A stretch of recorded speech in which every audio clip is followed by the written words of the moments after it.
welcome to episode 302 of the Yellowwallpod. I'm your host, Stefan Butzko, and today we will talk about what we have to talk about. Borussia Dortmund losing 4-0 away to Bayern Munich. It is not going to be a pleasant episode, but that doesn't matter. We will do what we have to do. We are here reporting for duty. Hello, Matthias Zug. How are you doing? Hello, Stefan Butzko. Well, until you did your intro, I was doing fine. And now I'm sad again. But no, I'm doing okay. How are you doing? Well, I'm doing fine now too, because there's an international break, which means I have paid zero sphincter's attention to football in recent days, which, to be honest, has been quite healthy to just to push everything away. That all being said, Matthias, it was yet another shellacking for Dortmund, yet another historic loss, yet another game where Dortmund, was the joke of the day. Going to the Allianz Arena with a lot of big words. Männer Fußball, we have to play like men and all that. And then Dortmund capitulated, faltered yet again. First chance and only chance way beyond the hour mark. Paco Alcácer off the bench, having one good chance against a makeshift defense. So there's lots to talk about, Matthias. But why don't we start with the teeny tiny bit of positivity that we had? And that was Dortmund believing in themselves, Dortmund playing positive football.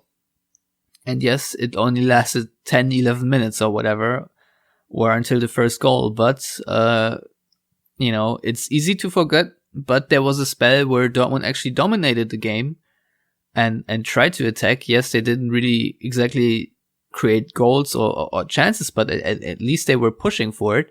So why don't we start there? Yes, why don't we? If you do the math, what is that, like 13% of the match Dortmund were better than Bayern? Well, it kind of, the start kind of reminded me of, if we think back to Gladbach, or the first half against Inter, or the first half against Wolfsburg, where Dortmund were pretty good. And they played on the front foot, and the energy was positive. But here's the big difference. You're playing against Bayern. You're not playing against Gladbach, even though Gladbach are playing very, very well, as long as they don't play against Borussia Dortmund.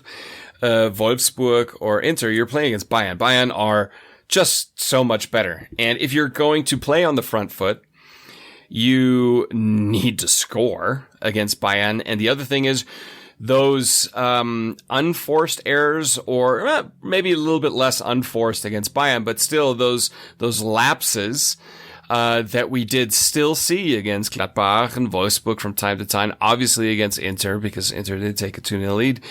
Bayern are just ruthless in exploiting. Now Inter were as well, but then Dortmund had a game plan in the second half and just completely took them out of it because there was no emotional baggage. I feel like with Bayern, it's the emotional baggage that's somehow and there. The lack of a home crowd. The lack of a home crowd, or lack of any crowd, but lack of that home support, that baggage that's been there since the late 1960s, I almost feel like.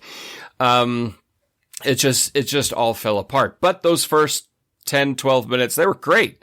And then obviously, it wasn't so great anymore. So yeah, it's kind of, here's the thing for me. I always expect to lose against Bayern. Simply because that's how we've been conditioned our entire lives in Germany. Okay. What hurt me was the trends of both teams up to that point signified more hope for once. And this is an extremely gifted Dortmund side. And then what hurt me really, the indignation afterwards, where someone said on Twitter, I forget who, tweeted, so has Dortmund now become the HSV when it comes to playing in Munich? And that really hurt because Hamburg always beat us. So what does that say? What is a bit annoying is that Dortmund got so timid after they conceded that first goal.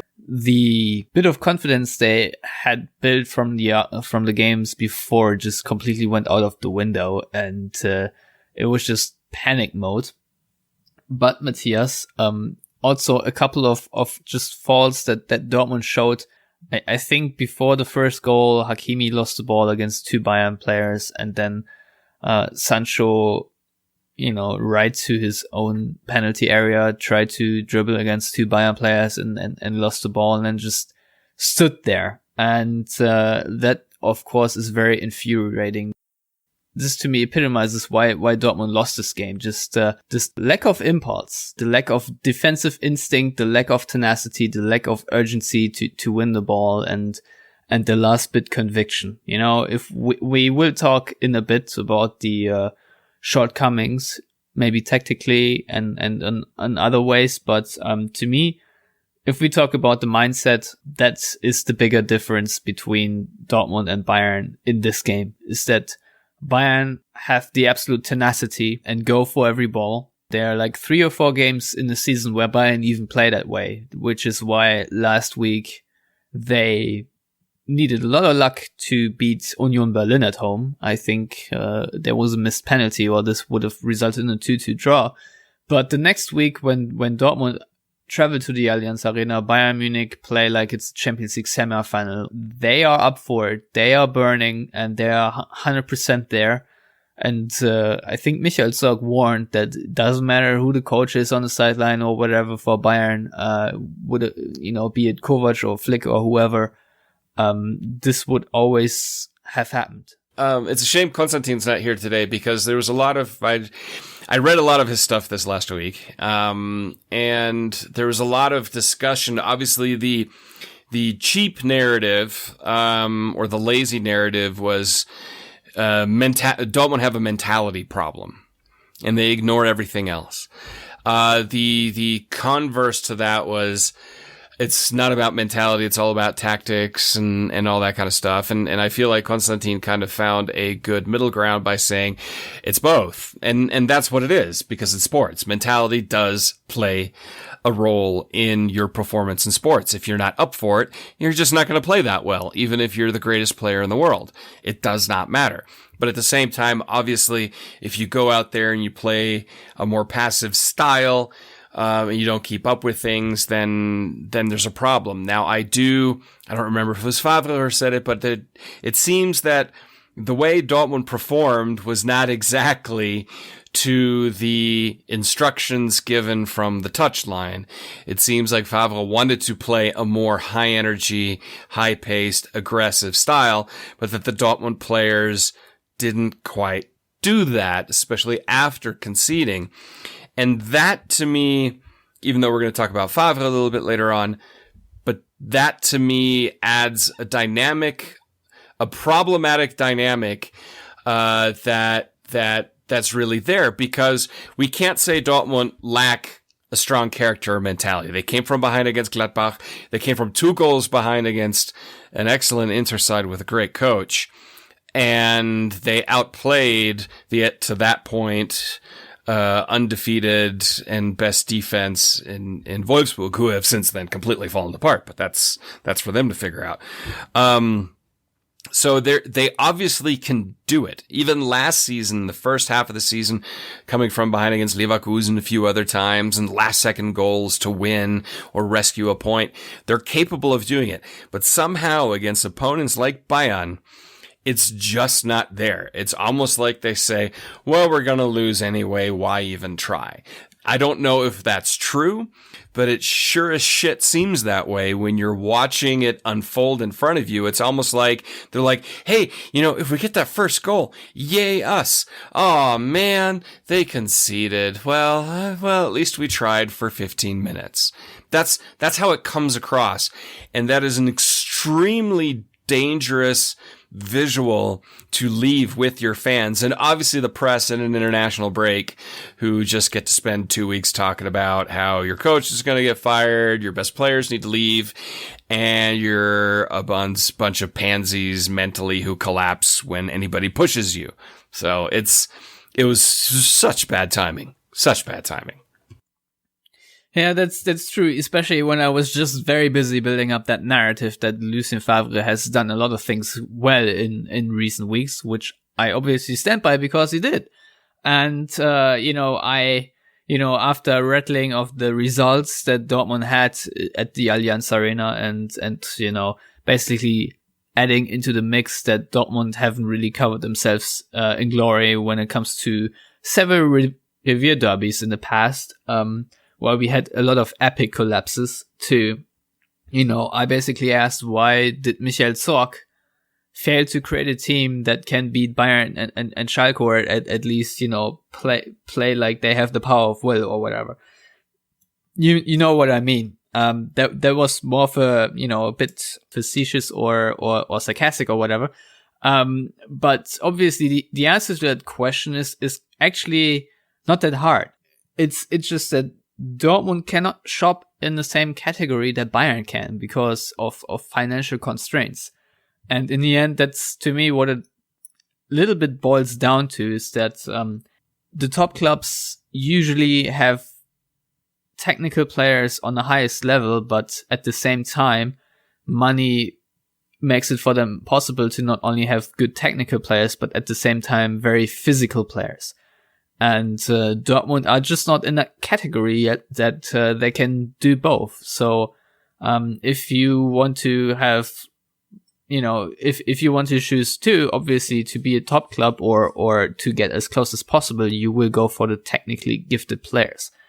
And I think this is what it then in the end boils down to, is that Dortmund never really had a squad that could physically compete with Bayern, or for that matter with Schalke, while Schalke never really had these very technical players, in abundance. They have a very physical squad in recent years, and in Revier Derby, these attributes matter a little bit more than in other games.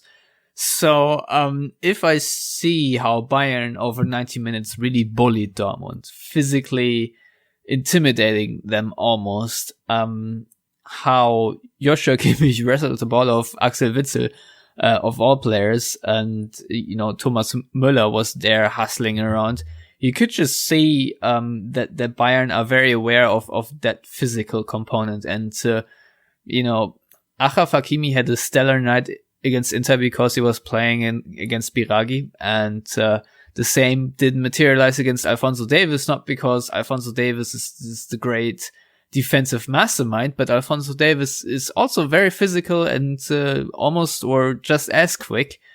And the attributes that help Achraf Hakimi to dominate or gain an advantage against Inter and so many other teams in the Bundesliga were completely void against Bayern. And that was just a big problem, because Dortmund no longer could rely on their own individual superiority that they usually have. And as I said before, Dortmund made a lot of things better in recent weeks, but it also was still far from perfect. And I still think the flow and team chemistry and all that is still very much there's a lot to be desired. So when it comes to Dortmund's pressing resistance in a collective way, then Dortmund just don't have the quality at this moment. Maybe this can develop throughout the season, I don't know.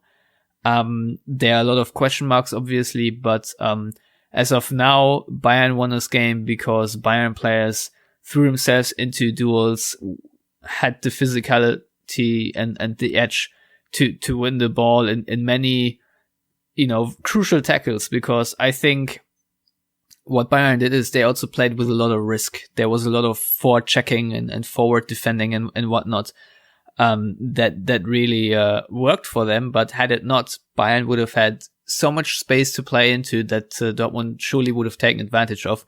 So a lot of crucial challenges is just what, helped Bayern to win this game. And Dortmund in key moments to miss the dribble, miss a pass or whatever. So that to me is where it comes down to. It's interesting, speaking of Hakimi, it helped against Biragi because obviously Biragi is weaker than the opposition against Bayern. It also helped that Biragi was isolated on the wings, given how, Inter play versus the way Bayern played. The other thing that obviously didn't help Hakimi on that side was the fact that he had Jadon Sancho ahead of him more often than not, and Jadon Sancho, obviously, let's just say he didn't cover himself in glory, and that's being extraordinarily nice to the kid. He was atrociously bad. I mean, managers don't, unless you're Bob Bradley, managers usually don't sub players off before halftime. When after 36 minutes, Lucien Favre decided he's had enough, he finally took Sancho off. First reports were like, oh, it's injury prevention. But he basically came out and said, no, he just wasn't good enough. He was bad. And he was bad. He was horrendous. And we're going to talk about him a little bit more later. But Sancho alone does not make the loss. There are multiple issues behind it. I think you spoke about the tactical stuff, and that's where it does come down to the manager for me. His instructions, I think he was caught in two minds. He was indecisive about what to do in those moments, and I think that that translates to the side. You feed off of your coach. I mean, look at Freiburg. Their success also bleeds Christian Streich. That is not a Champions League caliber squad. There are enough teams below Freiburg that are way better than them talent-wise, but they're flying through there because Streich, even if they're down 5 goals, he'll still push and he'll still try and he'll still scream and he'll still be energetic and things like that.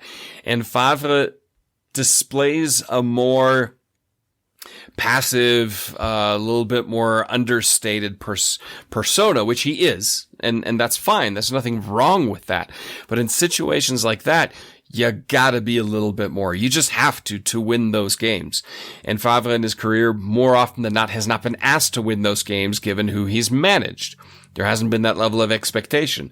Well, you're at Dortmund. There's an expectation to at least be competitive eventually with Bayern. Granted, in München, it doesn't matter if it's Klopp, Tuchel, Bosch, Stöger, Favre, Doll, Nevio Scala, you can go Hitzfeld, except for, I mean, think about it.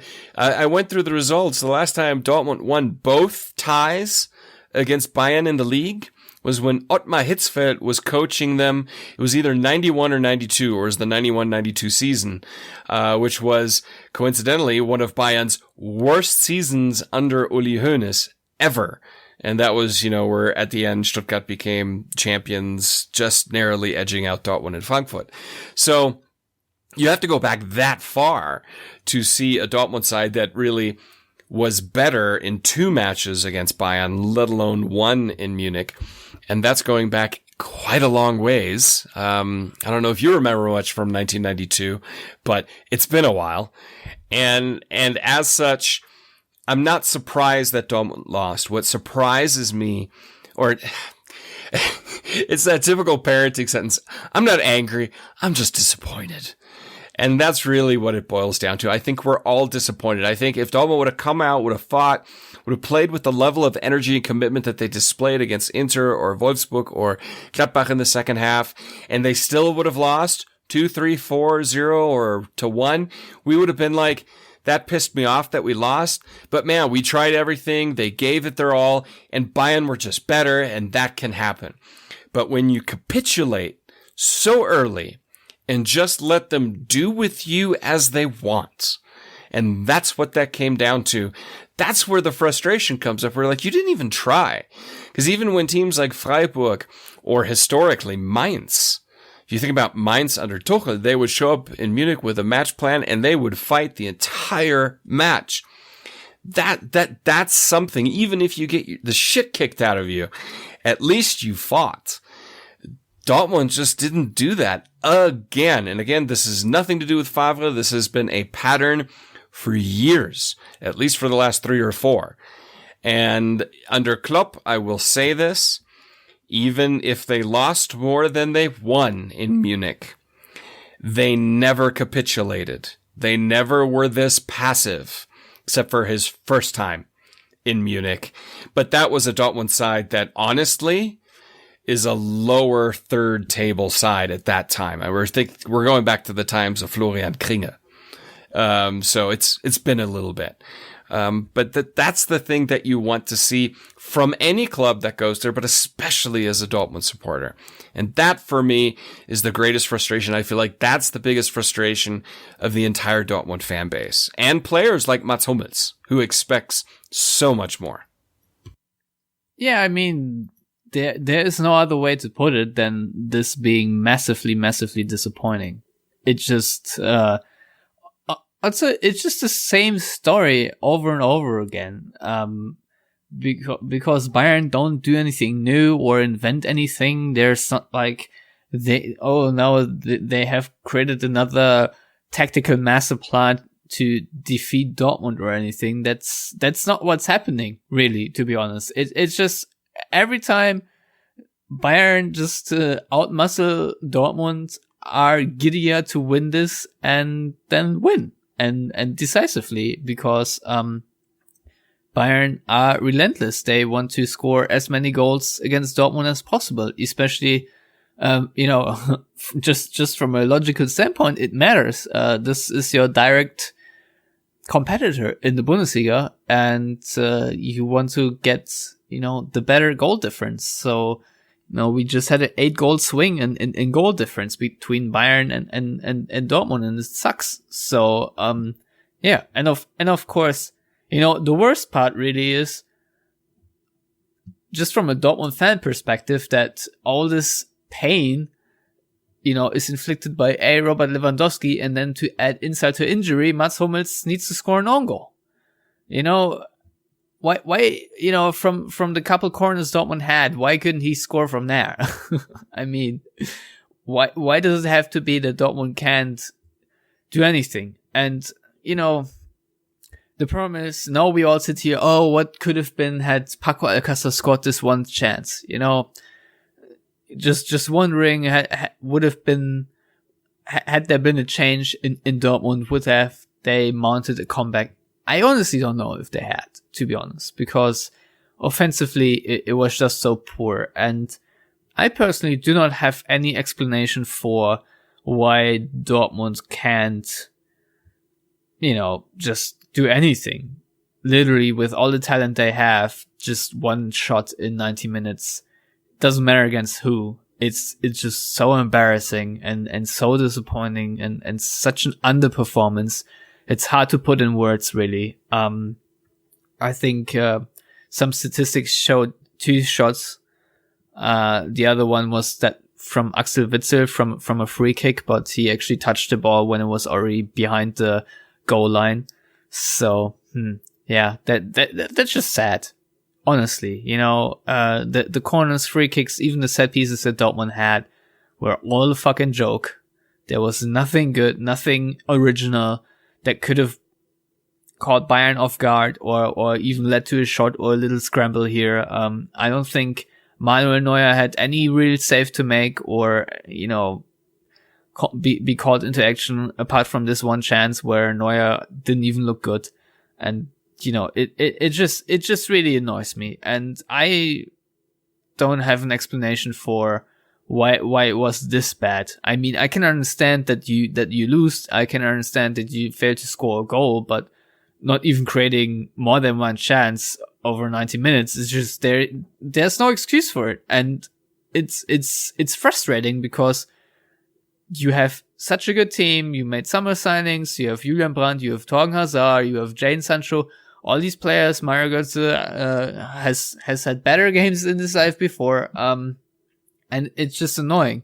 So, yeah, I do wonder though, Matthias, if this level of annoyance does something with the elephant round, as they called it, when I think Watzke, Zorc, Kehl and Sammer and I don't know if Favre is part of that, I guess, sit all together and deliberate about what to do next. And now after that deliberation, we see a lot of rumors about Dortmund wanting to sign a striker in the winter. Do you think there's been a rethink that Dortmund have now finally realized, yes, maybe we need a real number 9, not like Paco Alcácer, but someone with actual physicality? My opinion is that rethink had already been started a few weeks ago when Dortmund were kind of in their lull. I think it's a false narrative to take it in direct correlation to the Bayern match, because I think if we would have swapped strikers, we still would have lost 4-0. Because what good is a great striker if nothing's getting to him? If all the action's being destroyed in the middle of the park or in your own third, and then the striker has to drop super deep to help deal with that, and he's not where he's supposed to be to score goals. So I think anybody that thinks, hey, if we would have had a real number 9 up there, then a real target man or some bullshit like that, that would have made a difference. Then this is how I sometimes assume Hans-Joachim Watzke's brain works, if I'm honest. I don't. I think Hans-Joachim Watzke is fantastic. We have to thank him every day that the club still exists, and he's a very intelligent guy. The thing is, you can't forget about Aki Watzke is he's also from the area. This means a lot to him. You look at that elephant round, as we want to call it, those heads, they all care immensely about this club. They supersede any player, aside from maybe a Marco Reus or somebody like that, but definitely any coach, aside from maybe a Jürgen Klopp, as far as how much they care and how much they identify with the region, with the people, and with wanting to win. If you look at Matthias Sammer or even Sebastian Kehl, whereas Zorc and Watzke, obviously, they breathe the area, and that's part of our mentality. If we look at it from a Ruhrgebiet Westfalen attitude, is no, this is not acceptable. This doesn't work with our mentality, with our work ethic. This just giving up like that, which is something that's more lived by the Schalke side right now with their manager, despite everything above David Wagner being kind of a mess, but. I don't believe that is the result of this match. I think that is a result of seeing how things went. I wouldn't be surprised if they look at it. We don't need a striker. We were able to do it with Paco and Mario Götze. And then they saw the development over the first half of the season so far and went, okay, no, we do need another striker because Paco and Götze are both sickness or injury prone or something like that. So we just need more depth in that area. I don't think it has anything to do with that. I don't think they're going to go out and shell 30, 40, 50, 60 mil on a big name striker, because that's not the DNA, and I don't think that's going to alleviate any of the issues. So I do believe that discussion was had, but I don't believe it's correlated to this match per se. It just kind of looks that way, probably, as reports or whatever got leaked out or rumors came around. Oh, it's because of this match. I don't believe it's because of that match. I think it's because of the trends that they've seen over the last 6-7 weeks. Yeah, maybe. I don't know. I honestly, to me, there are a lot of question marks right now, and I'm also a little bit torn on the whole Lucien Favre issue, to be honest, because I think that he's a very good coach, and it will be very hard to find someone better. But at the same time, I'm also not completely 100% happy with him, because I have the feeling he is not the sort of coach that perfectly fits the club. But it's not an easy subject. But you told me before we started recording that you're now heading the commission of finding a new coach, or whatever is that commission's name. It's the search committee, the Dortmund manager search committee. I mean, I'm saying that a little bit tongue in cheek, and I like Lucien Favre. I like Peter Bosz. I like Peter Stöger. Nice guys. Not so much Thomas Tuchel. I don't think he's that nice of a guy. Whereas Jürgen Klopp obviously is a big personality. And a lot gets compared to Klopp. It's just natural, and it's unfair to anybody after him, which I said even at the time is, you don't want to be the guy after Klopp. You want to be the guy after Klopp. Well, apparently you don't want to be that either. There needs to be a longer generational shift, it seems. And I was thinking about it this morning, knowing we were going to record, and Lucien Favre is a very good coach.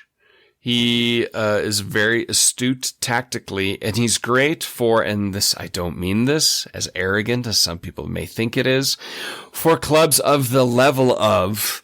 Gladbach at the time, Hertha at the time, Nice at the time.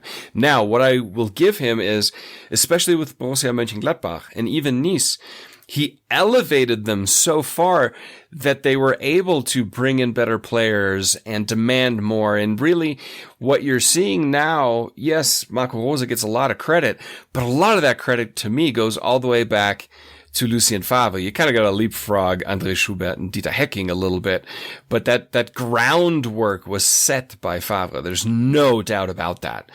He saved their ass from getting relegated. Yeah, he literally resuscitated them. them. They were Gladbach were done. dead in the water when Favre took over. So, and if it weren't for Marco Reus stumbling the ball across the line in Bochum on that cold, rainy night, Gladbach would have been gone. They would have been in the second division and they would have not recovered. So you're right. Literally correct. 100% bang on. If it weren't for Favre performing his magic at Gladbach, they would not be at the top of the table right now. They would be somewhere in the dumps. I don't know what would have happened to Max Eberl and such and such. And all that success story that Gladbach is now would have just been, I don't know. It's also Gladbach is not the sort of club that easily would have recovered, because it's not like they automatically attract the big donors or whatever. So, maybe what happened to Hertha in the last 5-6 years is what would have happened to Gladbach. I don't know. Yeah, and usually I say anything that comes before the word "but" is bullshit. So, but I'm going to reverse that now. But all that being said, Dortmund didn't need that. Dortmund, I mean, yes, we're always talking about Dortmund is still in a rebuilding phase and finding themselves and so on. But as a club, as far as expectation levels go, wages paid to a certain degree, egos in the squad, quality of the squad, it far exceeds what Favre took over at Hertha, Gladbach, or Nice. And as such, the expectation is there to be at a higher level. He's very good at developing players. You can arguably say he developed a lot of these players to go beyond what they can do or be ahead of the curve. I think Jadon Sancho last season, that's a result, obviously, of Lucien Favre, in my opinion.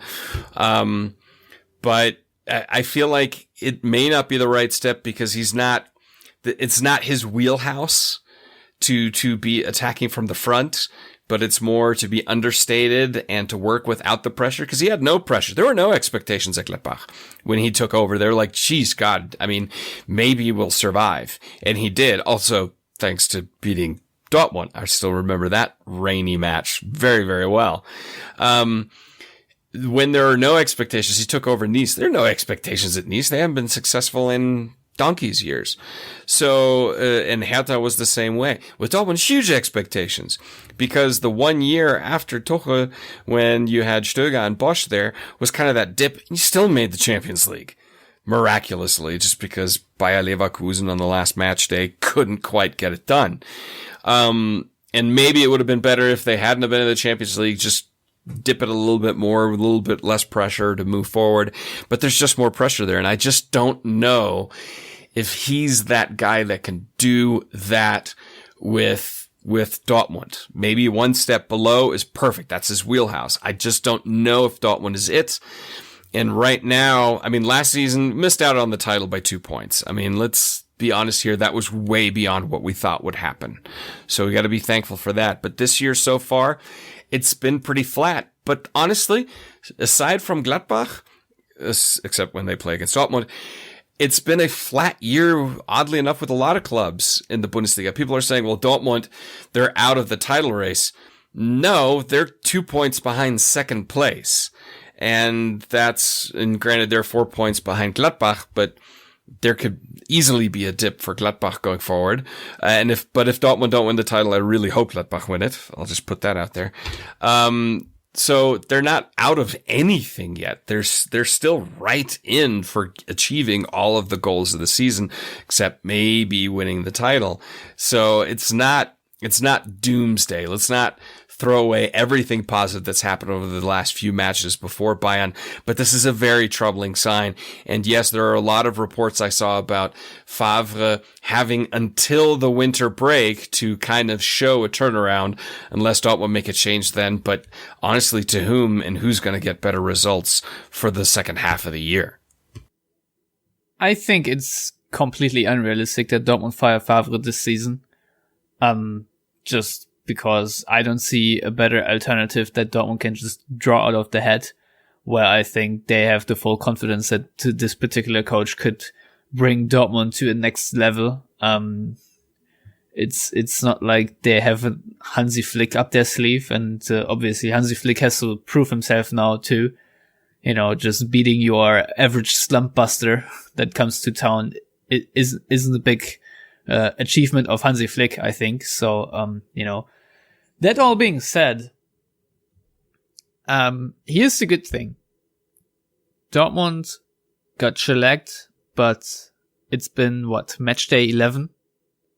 So the good news is there's a rematch, and it's at Dortmund, and it's in a different stage of the season, and you never know how things stand by then, if Dortmund are on top or closely behind or whatever. But as much as I think, here we go again, Dortmund gonna lose in Munich, going to get 4, 5, 6 goals, I always have the confidence that at the Westfalenstadion it's an entirely different game, and I think, if I'm not mistaken, Dortmund have won 3 out of their last 6 games against Bayern at the Westfalenstadion.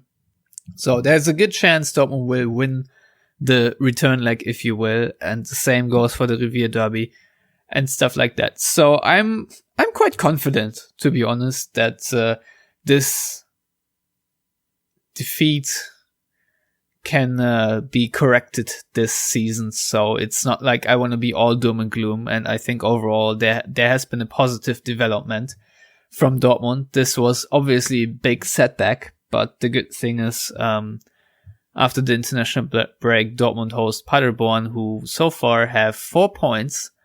And while I already dread the trip to Paderborn, I think this should be a game that Dortmund wins. And I mean, dear God, if they don't, that's just gonna reframe the entire story. But I think we have to remain positive, because there was an upward trend, and you can't negate that. At the other hand, Dortmund were far from perfect, but I still believe that Dortmund are on a trajectory where they can develop in a positive direction, and overall,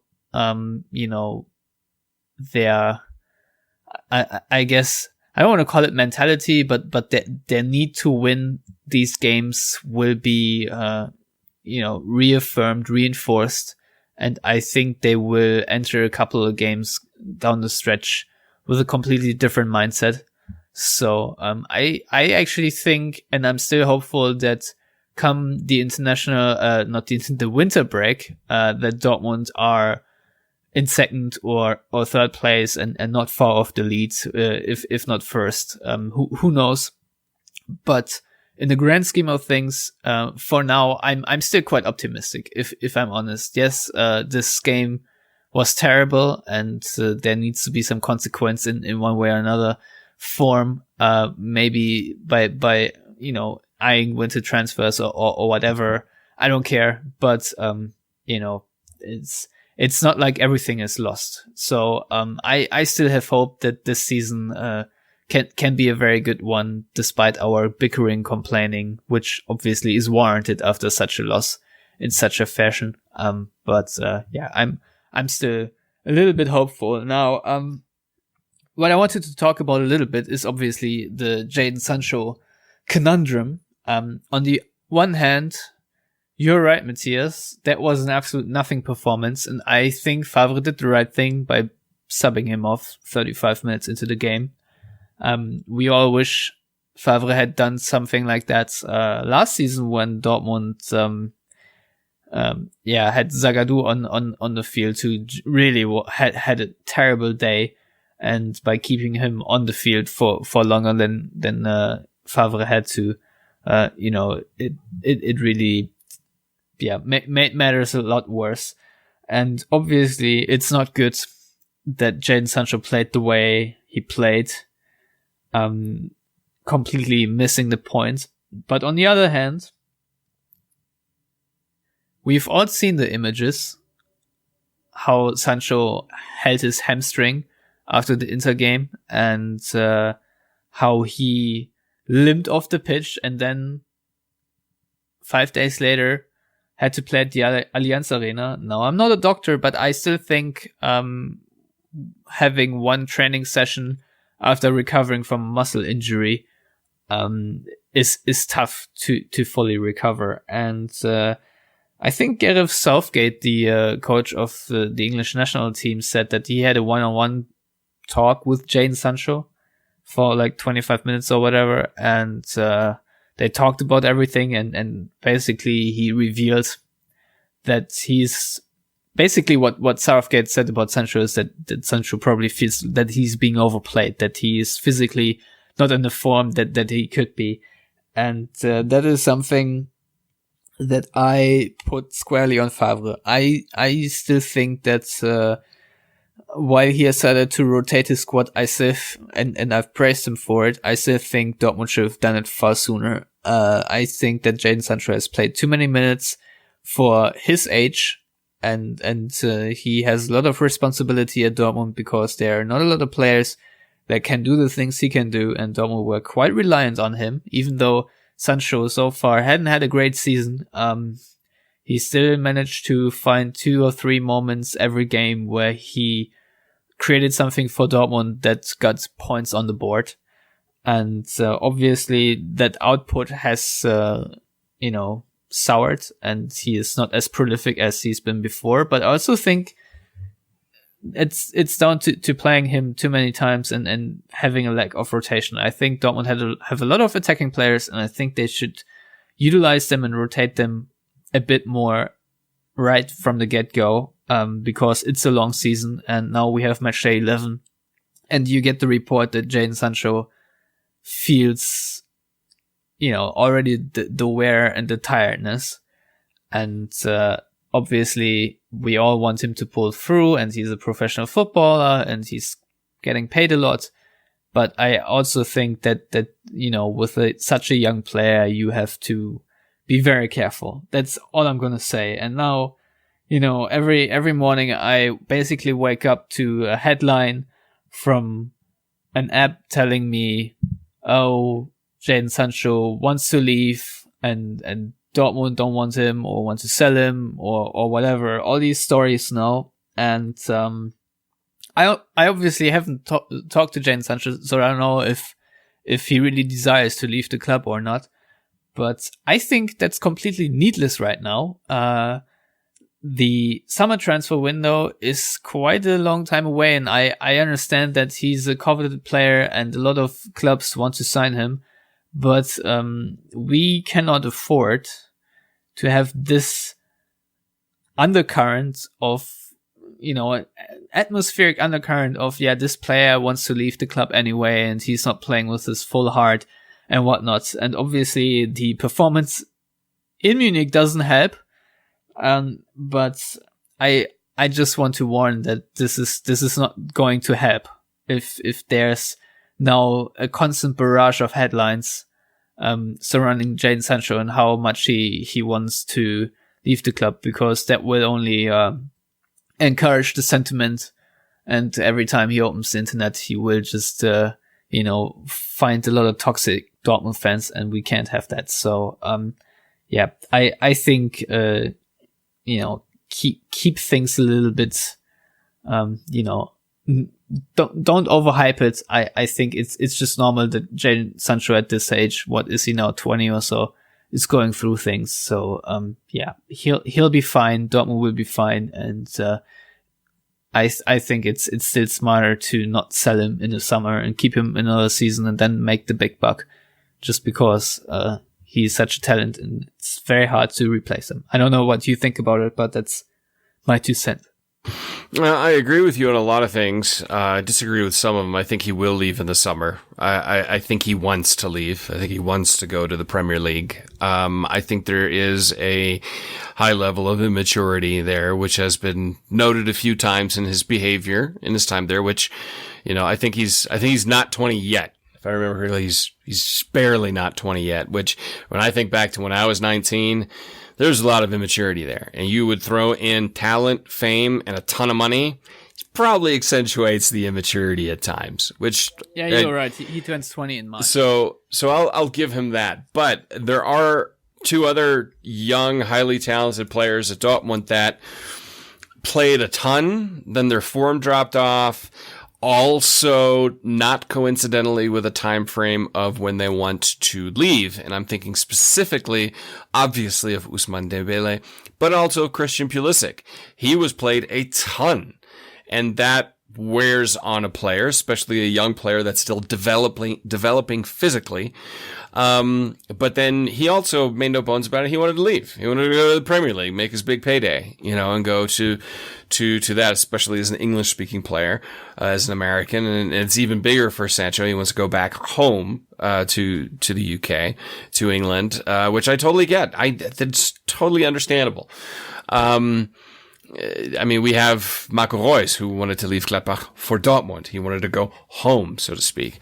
But still, I don't care in the sense of I understand you're young and there's immaturity, but you're still a professional. This is your profession. This is your job. So you get your head straight and do things, quote unquote, the right way, whatever that means, but a little bit more. The fact that he's tired, I totally get that. We've talked about that a few times, that Favre needs to rotate a little bit more. In my opinion, aside from maybe a couple of matches here or there, I wouldn't start Jadon Sancho for the rest of the calendar year. I would bring him in as a sub for the rest of the calendar year, just so that he can heal, that he can rest, that he can get his head right. I think that's very, very important. And then you're back to normal come after the winter break. I think that at this point is definitely needed. I'm not a huge fan of Southgate making that public versus, I don't know if he maybe called Dortmund before that. I doubt it, but maybe he did and say, hey, just so you know, this is what the player told me. If he didn't do that, then I would have preferred him do it that as a professional courtesy to a colleague, versus going through the press, because obviously it makes Favre look really bad now, that he didn't somehow see this or isn't having these conversations with Jadon Sancho. So I think it's we're at that point with Jadon Sancho where it could go one of two ways. Obviously, it'll either go, he'll calm down, he'll get his head straight, he'll get physically fit, it'll give him some time to rest, he's going to have a glorious rest of the season, or it turns into a total dumpster fire. And the media, especially the tabloid media in England and in Germany, just go full on this kid. And he plays into it. That's the other problem. If he leans into that narrative of the petulant, the unprofessional young guy who desperately wants to leave, because you can't forget there are a few other players that played for Dortmund that when they acted this certain way, they were able to get their move. So, no, what I'm trying to say is I don't want to go down the exact downward spiral that you just described. Correct. I don't think anybody does. I don't want to see. I don't want that either. That's all. I don't I have zero influence whether that happens or not, because I don't know Jadon Sancho. I don't know what his desires are. Maybe he wants to leave and maybe it's affecting him. Who the hell knows? But I'm just trying to say this is I don't want to have Dembele 2.0 because I don't think we will. I consider Sancho a little bit more professional, because if it would have been Dembele 2.0, he would have tried to cash in after last season, which was fantastic. The funny thing is, I think it was on Transfermarkt, Sven Mislintat actually talked about the Dembele transfer and all the positives from it, obviously financially, but he also said Ousmane was the type of player on the pitch, if he wanted to win, if he wanted to do well, he did. And he used that same mentality of, I want to go to Barcelona, I want to leave Dortmund, and he did. He's just that type of guy. I think Jadon Sancho's probably, or not probably, I strongly assume he's more amiable than Ousmane Dembele. He's probably a little bit better advised. I don't know if he's got a better head on his shoulders because he's also a kid, just like Dembele was or still is. But a lot of it is also about the people that surround you and the people that advise you and talk to you. And so far, my sense is that Jadon Sancho has a better support team around him, getting him in the right direction. And I think Gareth Southgate probably is a little bit part of that support team where he says, get your head straight, do your work, get fit, have a great rest of the season with Dortmund, and we'll see what happens in the summer. I don't feel Dembele had that at all. In fact, he had the worst support team because he had Aubameyang also in his ear talking to him. And we all know that Aubameyang is anything but a mature representative when it comes to those kind of things. Yeah, I guess that is true. So, I'm just observing this from not.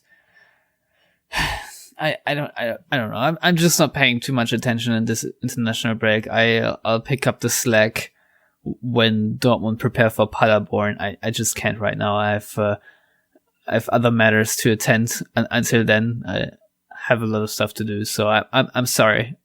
So the regular coverage of the Yellow Wall on also written content will be back with the end of the international break. I just don't have the time for it right now.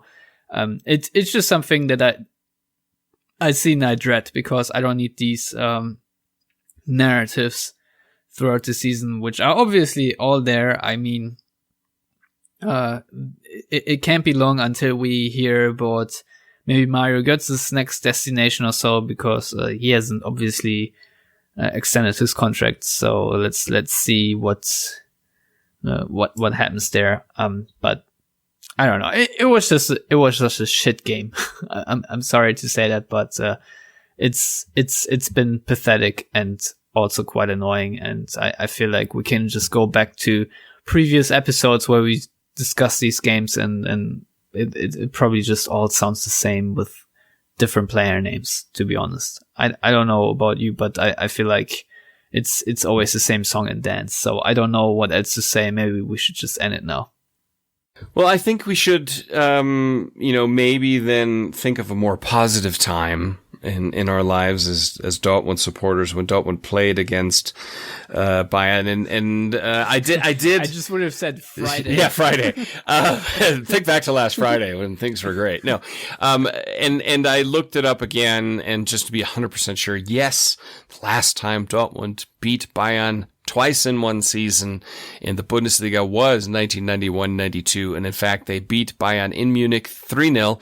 They beat Bayern in Dortmund 3-0, and scorers in those epic duels were players like Michael Rummenigge, Stefan Chapuisat, and Flemming Paulsen. So there were brighter times, even if it was 27 years ago. Who's counting? Exactly. Who is counting?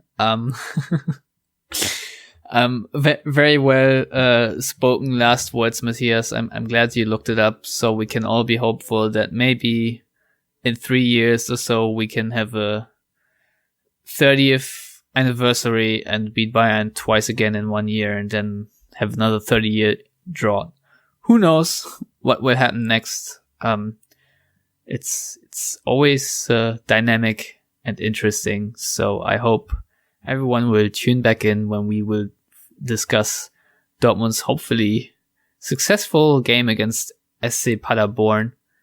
And I don't know if there's a Champions League game to discuss, maybe against Barcelona. I don't know. I don't have it right in front of me, but I think there's that too. So excitement ahead, hopefully. And I'm glad we finally talked about it. We recorded this episode, and now I can go edit it and then publish it, and then I will never hear of it again or talk about this game. So it was very cathartic. It was very cathartic. So, Matthias, I think I've said enough. I can feel that my voice is escaping me. So I will just say that you can find me at Stefan Butzko on Twitter to send me all your feedback, I guess, hate mail, whatever. and you can now do the outro. Yeah, so you can find me at Matthias Suk, where you can send your positive feedback. No more hate mail. I'm done with hate mail. I'll block you if there's hate mail. I'm done with that. I'm too old. We already discussed about that before the pod, how ancient I am, so I'm just done with that. But you can find all of us on Twitter at Yellowwallpod. You can also do the same on Facebook. Don't forget to catch us on all the podcast catchers in the world: iTunes, SoundCloud, Stitcher, Google Play, you name it, Spotify. We're out there. And obviously you can also find us on yellowwall.net, where we've got all of our great written content, and please check us out there. If you want to read some of that amazing stuff just for $1 a month through Patreon, you can get exclusive access to some of the best written content about Borussia Dortmund. So until next week, where hopefully nobody gets injured in the international break, I am Matthias Hug. Oh God, I haven't thought about that possibility, the anxiety. So yes, I am Matthias Hug, and he is Stefan Butzko, and you are the awesome listeners. Until next time, take care and goodbye.